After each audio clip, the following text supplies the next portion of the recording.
fortress tower rising over Vilnius has come to symbolize Lithuania's long history of resisting domination by bigger countries. But in this latest confrontation with a major power, it's little Lithuania that's the instigator. Vladas Laurinaitis owns this sawmill. China was the biggest foreign customer for his wood products until a few months ago, when Lithuania took a stand on Taiwan's independence. In November, we fully stopped our exports to China. We lost our partners, we lost everything. Up to $10 million in sales were whittled away in an instant as China blocked exports from his and every other company in Lithuania as punishment. There was the financial crisis, then came the epidemic crisis, then the political crisis. Exports to China weren't huge, less than 2% of Lithuania's total, but it was its fastest growing market, and it evaporated overnight. The alleged transgression is over a name. Lithuania welcomed a new Taiwanese political and trade office with Taiwan in the title. China considers Taiwan to be its territory. So to avoid controversy, other countries have used the name Taipei instead. Lithuania knew the Chinese government wouldn't be happy, but what's really surprised them is how harshly China has retaliated. Chinese officials demanded Lithuania correct its mistake immediately.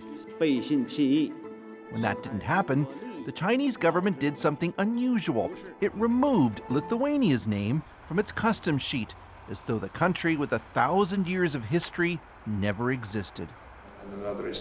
No name means no trade, says Lithuania's deputy foreign minister. So anyone who tried to declare cargo coming from Lithuania would simply not find such country on their database. You've been erased. Yes, we had been erased.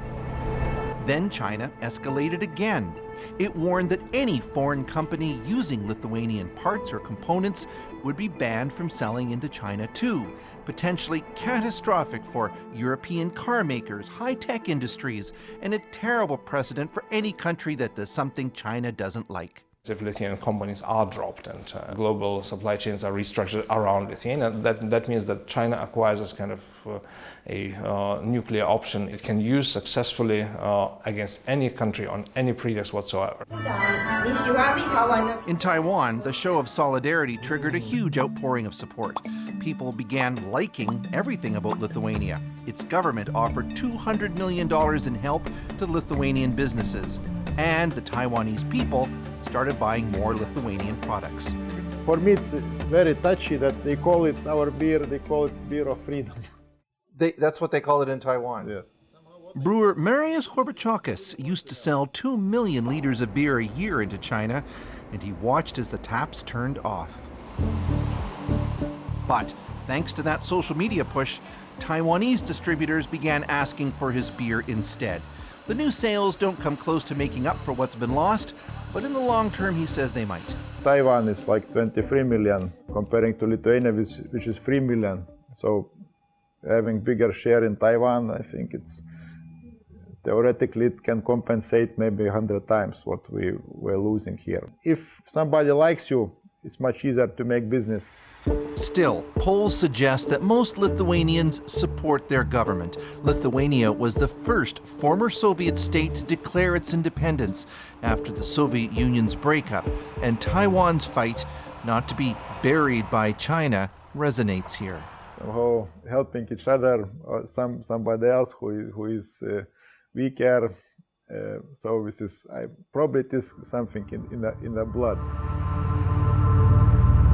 The escalating tensions between the West and Russia, which has a lot of its army parked on Lithuania's doorstep, may also have a lot to do with this, says Margarita Šešelgytė, who teaches political science in Vilnius. For us, being a small country in the vicinity of Russia, it's a very bad scenario. So how to become more attractive to the United States? So to broaden our foreign policy and also be a part of the US policy in that region. So probably we can chime in and do something. So that was the argumentation. As for Taiwan's office at the center of the fight, we met Eric Huang, Taiwan's de facto ambassador to Lithuania, who used to serve in Vancouver. Also, I think this is also a very critical moment for the world to demonstrate, especially for democracies, to demonstrate solidarity and also invent new tools to manage the risky relationship with China. China's freezing out of Lithuanian goods is headed to the World Trade Organization to rule on. But whatever the outcome, the European Union has heard China's message loud and clear. No one else should even think of following Lithuania's example.